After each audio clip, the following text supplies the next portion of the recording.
First, could I have Monsieur Grand? John, thank you. Thank you to the three speakers for excellent and inspiring speeches. I was wondering, and I wanted to have their views on a point which is beyond the impact of new technology on the way we conduct warfare. I'm wondering if the new emphasis on untraditional forms of warfare, whether it's cyber, drone attacks, special forces, is not also a sign of the strategic fatigue of the West. After a decade of major military engagement in Iraq and beyond. In a nutshell, are we not moving towards an age of intervention through these means just because we are tired of using more traditional forms of warfare? And I want to put the emphasis on tools that have a more limited footprint in many ways. And in that context, are our calls for cooperation, norms, and so on, really desirable in a way, since we are the ones very much moving in that direction, and with the recent papers on cyber activities in Iran, I think it's quite telling in many ways. Thank you very much. Thank you. Nigel Inkster. Thank you, John. My question is directed primarily to Minister of State Harvey, who referred to industrial level and increasingly intolerable industrial cyber espionage. As international law and the law of armed conflict are currently constituted, acts of espionage are not deemed tantamount to acts of war. But I wonder whether, given the totality of the impact and the potential damage of this kind of cyber espionage, that some kind of cross-domain escalatory responses to such activity might be legitimate, might be possible, and if so, what form might they take? Aidan Foster Carter. Sorry. Thank you, sir, as chairman, for mentioning one country in this region where these threats, the cyber threat in particular, is neither theoretical nor hypothetical. If I can just briefly mention, I mean, those who want to study this in practice should look at the recent experience of the Republic of Korea.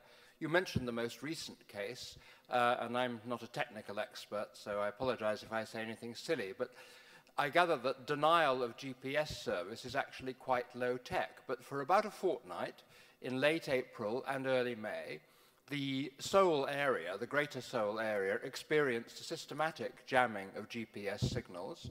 This affected several hundred commercial flights. I gather that in civil aviation, GPS is a supplementary system, so the risk was not as great as you might have thought to civilian flights, airliners of every nationality. But for shipping, it was rather serious, and at least one or two South Korean vessels nearly crossed the northern limit line into the north because their systems had been jammed. There had been previous briefer and more limited GPS attacks on military targets. But as for the broader cyber attack, of course, it fits very well into the whole North Korean strategy of being asymmetric, of being deniable, and there are at least a couple of major instances, and probably a lot that we don't see. There are obviously representatives of the ROK here who, if they so choose, can tell us more about it. But this is not hypothetical in one part of this region. And so it's very appropriate that I gather that after Hungary, Seoul is the venue, there'll be a lot to tell. Hopefully not too much more, but in a year's time. Thank you. Thank you very much. Mr. Maeda-san. Thank you, John. Well, the distinguished panelists refer to the imminent threat imposed by the non-state actors, including terrorist group and organized crime. And this got nobody is referred to, but I'd like to draw the attention and call some comment from these panelists on the pandemic and the possibilities of the virus to be utilized intentionally by the terrorist group. And for instance, bad flu pandemic is a very real threat, and we need some of the sharing information among the government in the region. However, that still, in my view, that the more coordination is required in terms of the counter the virus measures and regulation of the medical treatment and drugs. And there's a huge difference among the countries in terms of the drug regulations. And in our experience, it's especially in disaster of tsunami and earthquake, the weak people, such as the senior citizen or pregnant women, they cannot take the, for instance, Tamiflu medical because of the weakness of their body. So that we need a more significant kind of coordination to identify that the effective medicines and drugs to kill the virus quickly without side effects. This kind of information should be shared among the government, and also in terms of the national security perspective, we need a more sharing information to counter the use of these virus by the non-state actors. Thank you. Many thanks. François Hesbourg. Thank you, John. In Pakistan and also in Yemen, unmanned combat air vehicles are being used to eliminate hundreds of terrorists and radical elements every year. And indeed, a transitive verb has been coined, which is the verb to drone, in order to characterize this new phenomenon in the use of force. And for example, in 2010, 2011, the number of militants eliminated in these so-called targeted killings in Pakistan represented about half the number of the Taliban killed by NATO military forces in Afghanistan.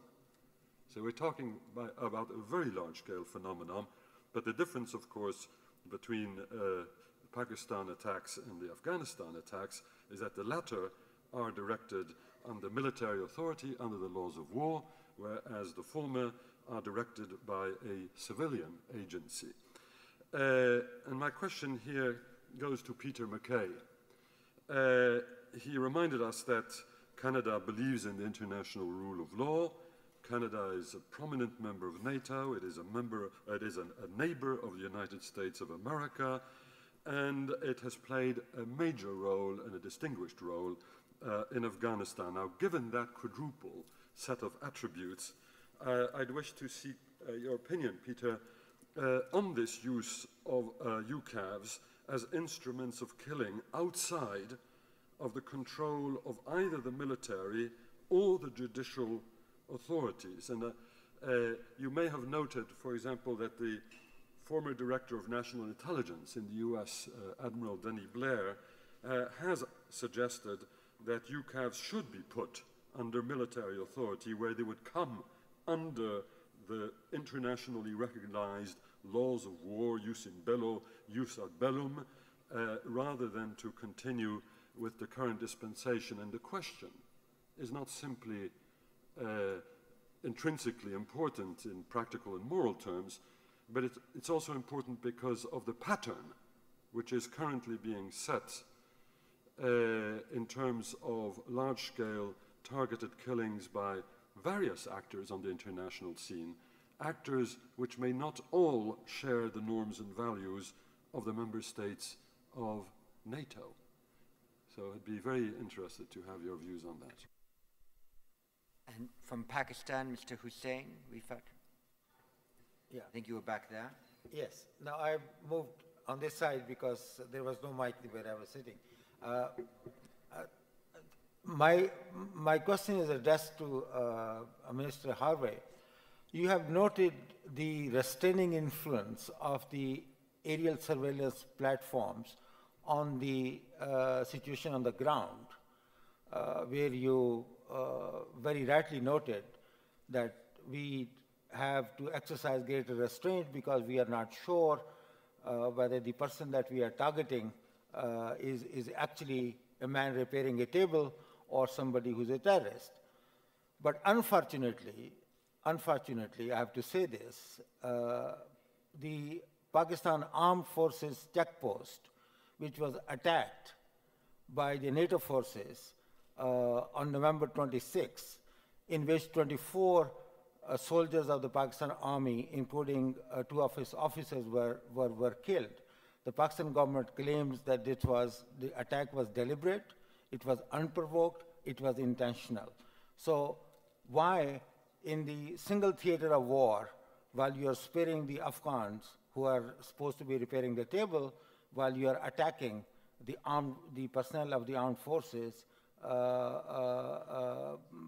in a situation of total confusion, if I may say so.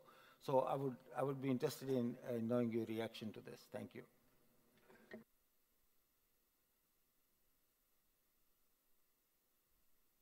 Yes, I have a question for the Malaysian Defence Minister.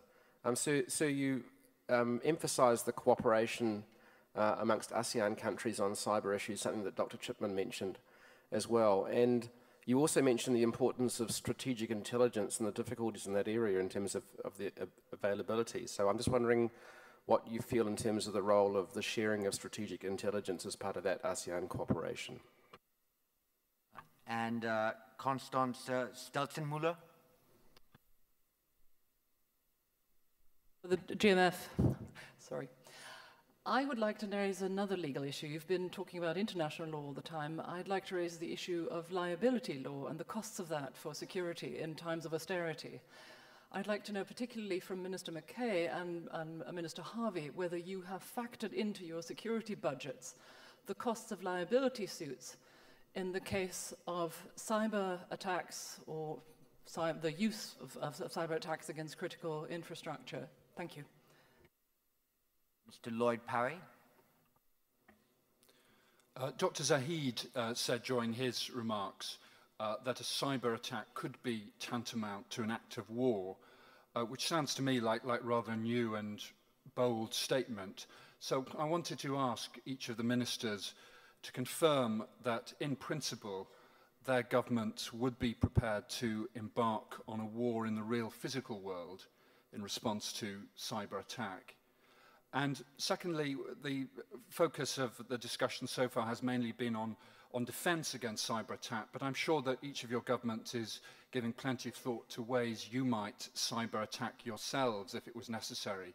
Could you describe what you've been doing on that count? Good luck. Mr. Lee. Yeah, my question goes to Minister MacKay.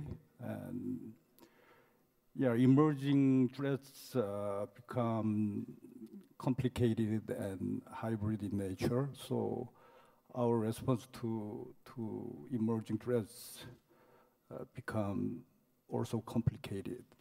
And you mentioned in your excellent address, you mentioned about the whole of government approach in coping with emerging threats based on your Canadian experience. What I'm asking is, how do you think about the whole of nation approach, including non-state actors, to cope with emerging threats based on Canadian experience? Thank you.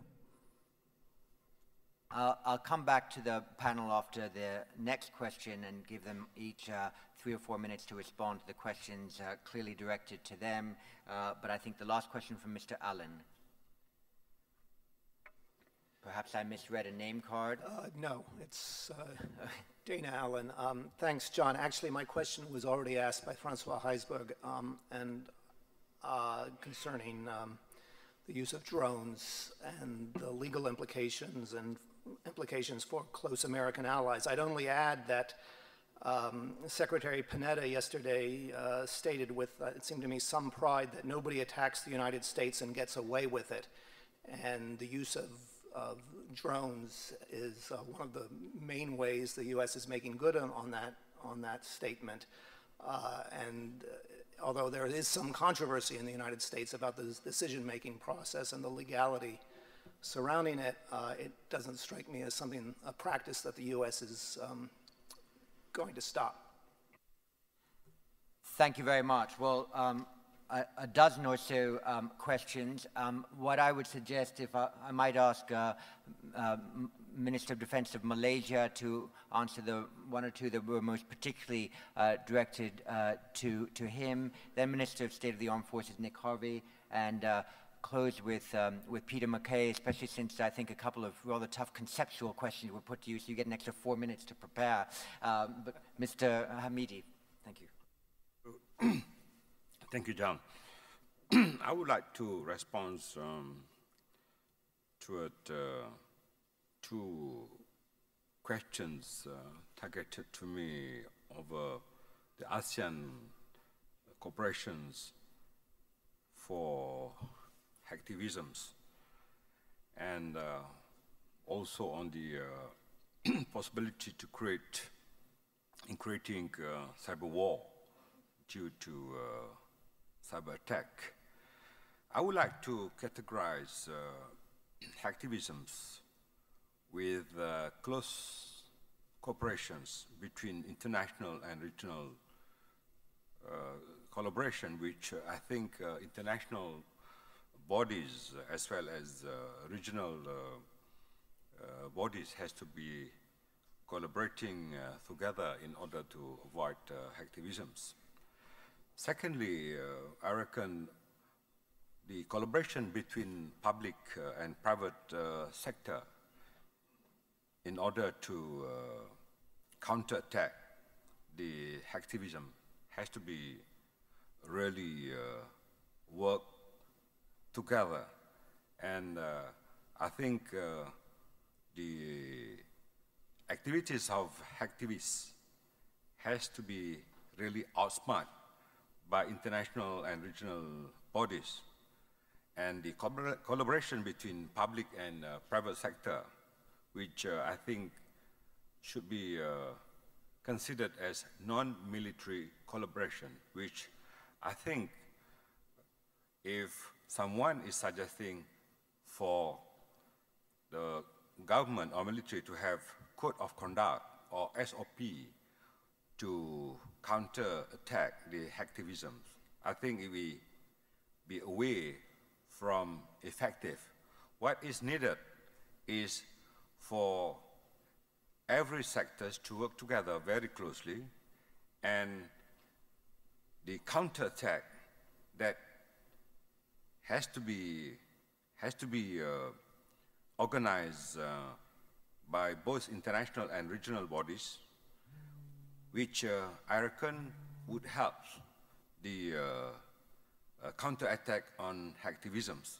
As for ASEAN collaborations, I think the exchange of military informations, especially the intelligence informations, are being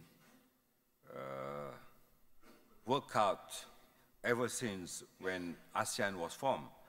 And within ASEAN member countries, we had our 6th ADMM, ASEAN Defense Ministers Meeting. And we have upgraded the collaborations not only within ASEAN, but to have ASEAN Defense Ministers Meeting plus. At the moment, we are going to have our physical collaborations by 2013, which Brunei Darussalam will be hosting the collaborations. And I think the collaboration is not only in terms of military joint exercises, but I reckon it will also include on the cyber security element. Thank you. Nick Harvey. Yes, now, Monsieur Grand asked us whether the increasing interest in new technology in conflict was just the product of strategic fatigue. No, surely this would be happening anyway. I don't deny the phenomenon of strategic fatigue, as you chose to call it. It surely must be the case that any nations who have been involved now for many years in Afghanistan and elsewhere will not be enthusiastic about getting themselves again into prolonged operations of the same kind. But new developments in technology would surely be interesting all of us in any case, if it is possible to deliver an effect in the future, expending less resource and utilizing less manpower. All of us, wherever we come from, are inevitably going to be interested in that. Nigel Inkster asked about cross-domain escalatory responses, and in a sense this was the same point that Mr. Lloyd Parry was getting at. I do view cyberspace as another domain, and when countries find themselves in conflict in one particular domain, I think it is usual that that conflict will soon spread across domains. And I said in the concluding part of my speech that nobody should assume that a response in kind is our only option or our only response. And I think what I would say, and in a sense, I mean, I think Peter is going to address some of the points that were raised about what the USA has been doing. You know, we read yesterday in various newspapers speculation that the US had been involved in cyber attacks on Iran's nuclear program and what the implications of that might be for the ongoing discussions. I don't know about the specifics and I'm not going to comment on them, but what I would say is that if a government has arrived at the conclusion that it needs, out of its sense of national interest or national security, to deliver an effect against an adversary, if they believe that they could deliver that effect in the cyber domain and that doing so would present less of a risk to life, either of your own forces or of innocent civilians or indeed even of enemy forces, arguably this is quite a civilized option. And I would have thought that responsible governments, as they develop these technologies, would keep that in mind and keep it at their disposal as one of the options they might take. So to that extent, yes, you know, we would do that. I was asked by the speaker from Pakistan about the regrettable and tragic incident at their border checkpoint. I don't think the exact circumstances are something I can comment about. I don't know anything about it. We regret any unnecessary loss of life, and certainly we do so in this instance. But I don't think that the picture I was describing of the interconnection between the intelligence picture we gather from the air and what goes on the ground can be assumed to cover every instance. It's only where you have specifically mounted the two things in conjunction that you'll get that connectivity. So I'm not able to offer any further insight to that. We were asked, have we factored liability issues into our budget? I mean, this is a very interesting question. I mean, what I would say is that I think the liability issues are broadly analogous with any liability issues that result from anything else that we might do, and that we will factor these things in to the same extent that we would in any other form of warfare. Peter MacKay. Thank you very much. Just to pick up on a few points through both questions and what Nick has just described as the changing face of warfare. Certainly cyber is undoubtedly the battlefield of the 21st century. And to ignore technology is to do so at your peril. And I think many have referenced over the weekend the austerity measures, the reductions in budget. And while increased technology can bring about efficiencies, it is also, in some cases, prohibitively expensive. in terms of these investments. And yet this, this type of, some might call it impersonal warfare, where you're trying to put distance between yourselves and your adversaries, is meant to create effect and save human life and end perhaps conflict quickly. The marrying up of all of the different technologies is really remarkable. One has to be truly amazed at the advances that have been made in recent years, and I think, again, Nick referenced how this is not limited to UAVs. Unmanned systems now are across a whole spectrum of weapons and capabilities, and ISR capabilities we saw in practice in both Libya and Afghanistan prove their effectiveness, and how the accuracy of your systems is, of course, always a major consideration. Being able to distinguish between a table leg and a rifle is a critical component of that accuracy. And so it's a very stimulating subject, to say the least. I want to come directly to the question posed by Monsieur Heisberg on the question of how, in fact, legal norms and accountability, liability apply. I think it's fair to say that there are current maxims and internationally accepted rules of engagement that do have application when it comes to modern warfare. I think the laws of armed conflict still apply very much when examining these questions of use of technology in a battle.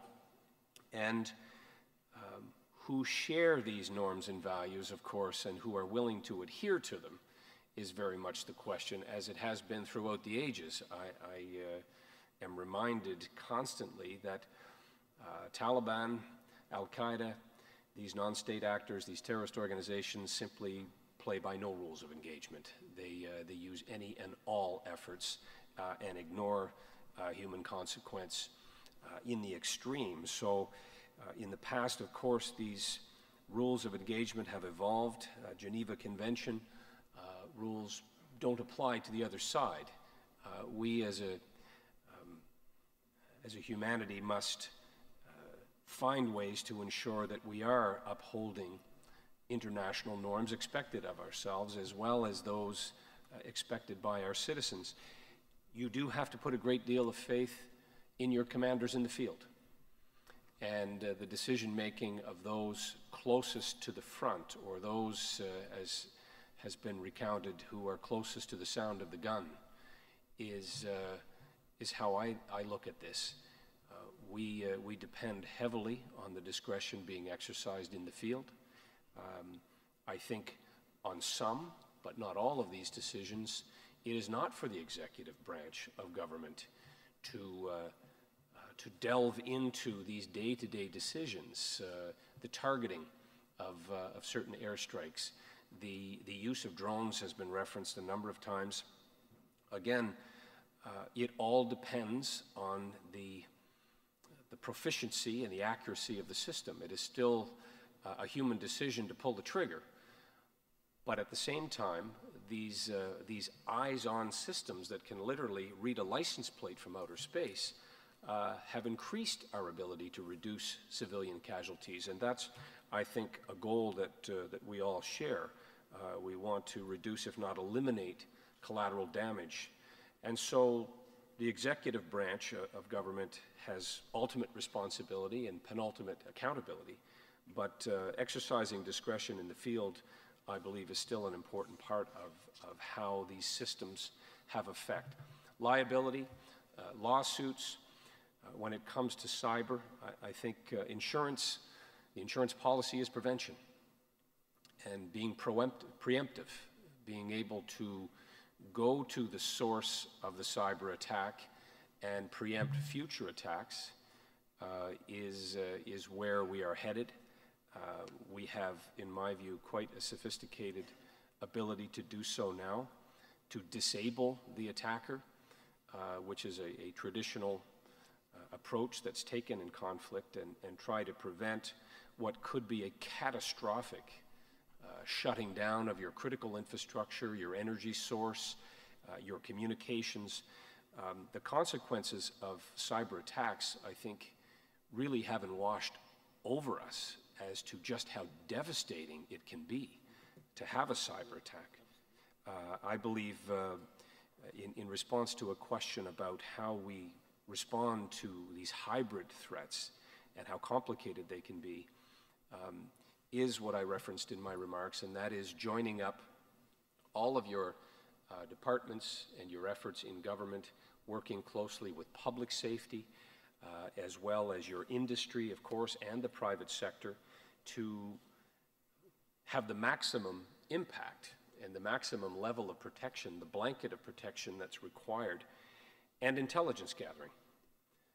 I think that there is perhaps no greater weapon than knowing from where you are being attacked and when you may be attacked. That, of course, I'm sure is a preoccupation, if I could say so, for the British as they prepare for the Olympic Games.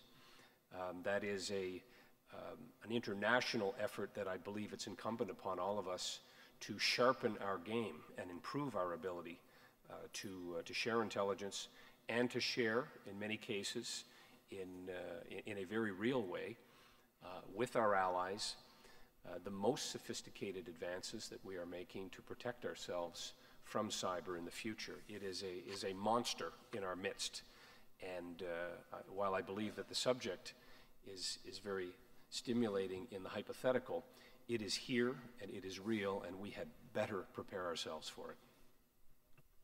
Ministers, thank you very much indeed. We've heard a lot of very interesting analysis and a number of specific proposals, particularly in the cyber domain, which has been styled the battlefield of the 21st century.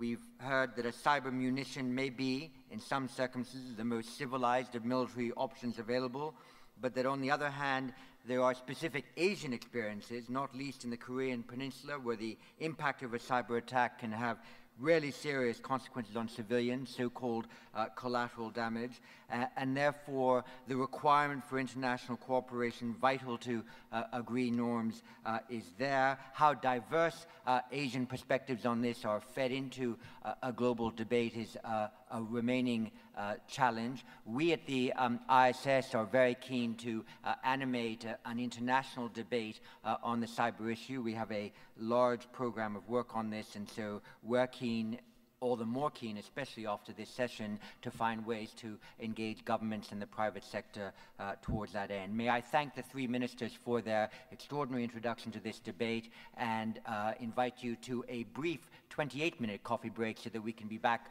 at 11:30. Thank you very much.